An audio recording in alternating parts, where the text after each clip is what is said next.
కొన్నిసార్లు క్షణికావేశంలో తీసుకునే నిర్ణయాలు కుటుంబాలకు తీరని విషాదంగా మారుతాయి.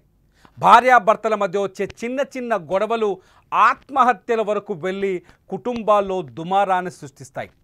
తాజాగా ఇక్కడ కూడా నేను ఇప్పుడు చెప్పాలనుకుంటున్న సంఘటన కూడా అటువంటిదే. భర్త సీరియల్ చూడొద్దన్నందుకు భార్యకొచ్చిన కోపం ఒక కుటుంబాన్ని ఇప్పుడు ఆ కుటుంబంలో తీరని విషాదానికి తీరని కష్టానికి కారణమైంది.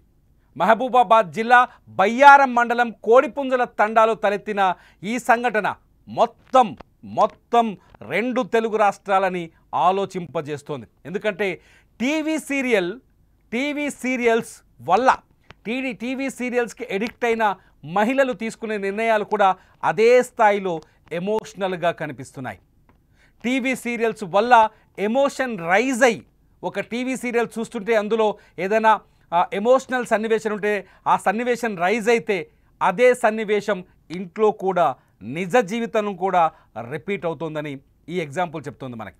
ఎందుకంటే కష్టం చేసి వచ్చి బావి దగ్గరికి వెళ్ళి పొలంలో 5 ఎకరాల పొలానికి మందు కొట్టి ఇంటికొచ్చిన ఒక తండ్రి ధరావత్ రాజు అనే వ్యక్తి భార్య కవిత ఇంట్లో ఉంది. అప్పటికే ఆమె కూడా పొలంలో బోల్డంత కష్టం చేసి వచ్చింది, పని చేసింది, మందు కొడుతుంటే భర్తకు సాయం చేసింది. ఇంటికి వచ్చిన తర్వాత టీవీ సీరియల్ సమయమైంది, అన్నం పెట్టమని రాజు ఇంట్లోకి వచ్చి అడగగానే కవిత టీవీ సీరియల్కి బ్రేక్ వచ్చినప్పుడు అన్నం పెడతానది.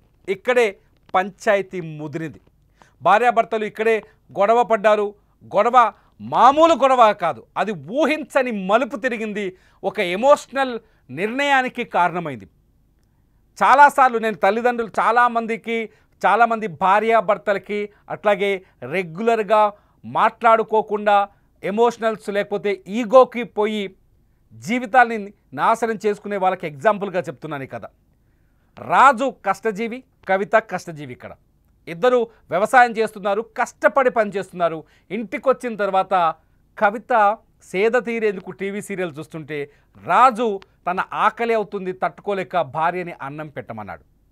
కవిత ఏం చెప్పింది, టీవీ సీరియల్కి బ్రేక్ వచ్చినప్పుడు పెడతాను అంది. నాకంటే నీకు టీవీ సీరియల్ ఎక్కువ అనే కోపంతో రాజు భార్య పైన 2 దెబ్బలేశాడు. ఆ దెబ్బలు కాస్త దుమారాన్ని సృష్టించాయి.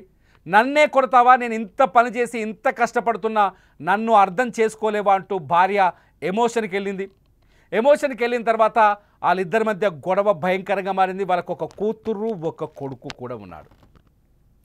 ఎమోషన్గా పరిగెత్తుకుంటూ వెళ్ళిన కవిత ఇంటి వెనకాలే ఉన్న బావిలో దూకే ప్రయత్నం చేసింది. ఇది భయపడ్డాడు రాజు. భార్య పరిగెత్తడం చూసి ఆయన రియలైజ్ అయ్యాడు. పరిగెత్తుకుంటూ భార్య వెనకాల వెళ్ళి తనని లాక్కొని తీసుకొచ్చి ఇంట్లో కూర్చోబెట్టాడు. ఇంటికి వచ్చిన తర్వాత మళ్ళీ దానిపైన డిస్కషన్, మళ్ళీ దానిపైన చర్చ, మళ్ళీ తిట్టుకోవడం. ఈ తిట్టుకునే క్రమంలో పొలానికి పురుగుల మందు కొట్టేందుకు తెచ్చిన డబ్బాలు ఉంటాయి కదా, అవి ఇంట్లోనే ఉన్నాయి.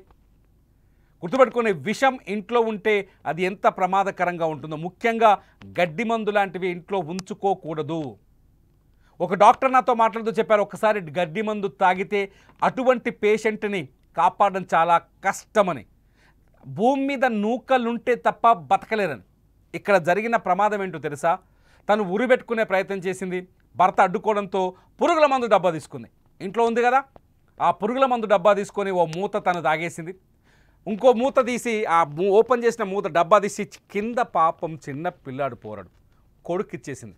వాడు గడగడ 2-3 గుటకలు వేసేసాడు. వాడు అపస్మారక స్థితిలోకి వెళ్ళాడు. భార్య వామిటింగ్ చేసుకొని బయటపడింది. కట్ చేస్తే లైఫ్ అంతా ఇప్పుడు ఆసుపత్రి దగ్గర ఉంది. ఒక్కసారి ఆ భార్య ఏడుపు వినండి, మీకు అర్థమవుతుంది. రాత్రి నాకు మా ఆయనకు గొడవ అయింది సార్. ఇప్పుడు నుంచి కాదు, నెల రోజుల కింద నుంచే గొడవ ఉంది. మేము మాట్లాడుకుంటలేము.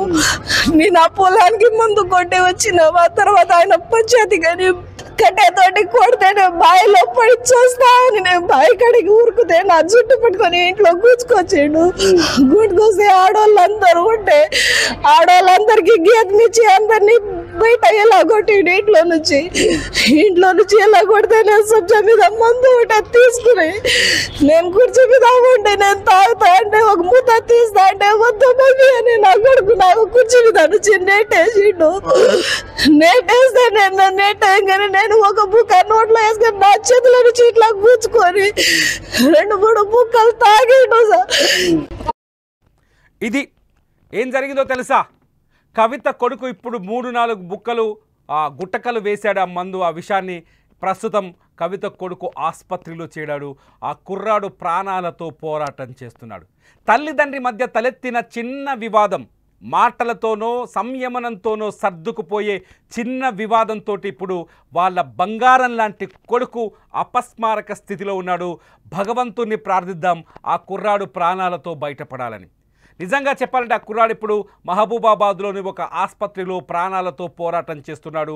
అతని పరిస్థితి చూసి కుటుంబం అంతా ఆసుపత్రి ముందే కూర్చొని రోధిస్తోంది, ఈ తల్లి తండ్రితో సహా. తల్లి తండ్రి ఇద్దరూ ఏడుస్తున్నారు. బంగారం లాంటి కొడుకు, బోల్డంత ఆస్తుంది, పొలం ఉంది, చేసేందుకు రెక్కలున్నాయి, కష్టం చేసేందుకు అన్నీ ఉన్నాయి. ఆవేశపూరితమైన ఒక నిర్ణయం ఆ తల్లి, ఆ భార్య భర్తకి ఎంతటి అగ్ని పరీక్షను తీసుకొచ్చిందో చూడండి. తండ్రి మాటలు వినండి.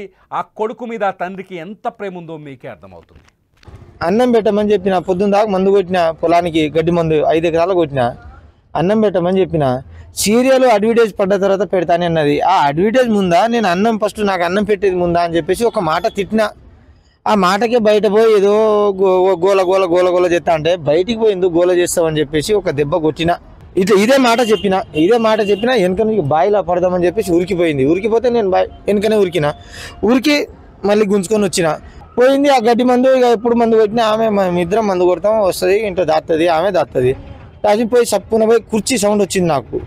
ఇది కుర్చీ సౌండ్ వస్తుంది ఏంద్రా అని చెప్పేసి, ఏమైనా ఫ్యాన్ గిట్ట ఉరిగిటేసుకుంటుందా ఏంద్రా అని చెప్పేసి నేను ఆ బాయి కాడ నుంచి లేచి దగ్గరనే, ఇగో అస్తమ్మం దగ్గర అది ఉంటుంది, ఈయన దగ్గరనే పోయింది, ఎక్కింది, కథం తీసుకున్నది. ఈమె బుక్క ఇట్లా నోట్లో పోసుకున్నది, ఈమె మింగలే.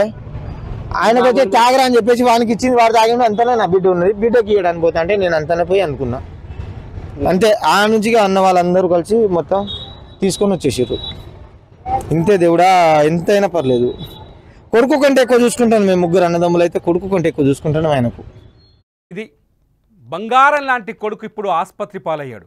తల్లిలో కోపం తగ్గింది, తండ్రిలో ఆవేశం తగ్గింది. కేవలం క్షణిక ఆవేశం మాత్రమే ఇక్కడ ఊహించని విషాదాన్ని మిగిల్చింది.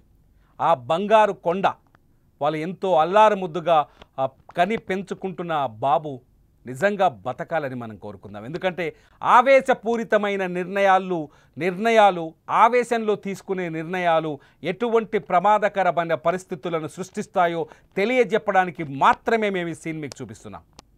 నిజంగా కవిత తప్పు చేయలేదు, రాజు తప్పు చేయలేదు. వాళ్ళిద్దరూ వ్యవసాయం చేసుకునే కష్టజీవులు. కానీ ఇప్పుడు ఆ కుటుంబం అంతా ఆసుపత్రి ముందు కూర్చొని తమ బిడ్డ కోసం రోధిస్తుంటే ఆ బాధ మనలో కూడా కలుగుతుంది. ఒక్కసారి ఆలోచించండి. డియర్ పేరెంట్స్, మీ సమస్యల్ని మీ పిల్లలపైన రుద్దకండి. దయచేసి ఈ రాజు కవిత లాంటి నిర్ణయాలు తీసుకోకండి. పాపం వాళ్ళు ఇప్పుడు కన్నీళ్ళు పెట్టుకుంటున్నారు. అందరం ప్రార్థిద్దాం ఆ బాలుడు ప్రాణాలతో దిగ్విజయంగా ప్రాణాలతో బయటపడాలని, ఆ బాలుడితో మళ్ళీ ఆ కుటుంబంలో ఆనందాలు నిండాలని. మీరేమనుకుంటున్నారో మీ విషెస్ కూడా ఖచ్చితంగా ఆ బాలుడికి అందాలి. ఈ వీడియో కింద కామెంట్ చేయండి. ఆ బాలుడిని బతకాలని ఆ దేవుణ్ణి ప్రార్థిద్దాం.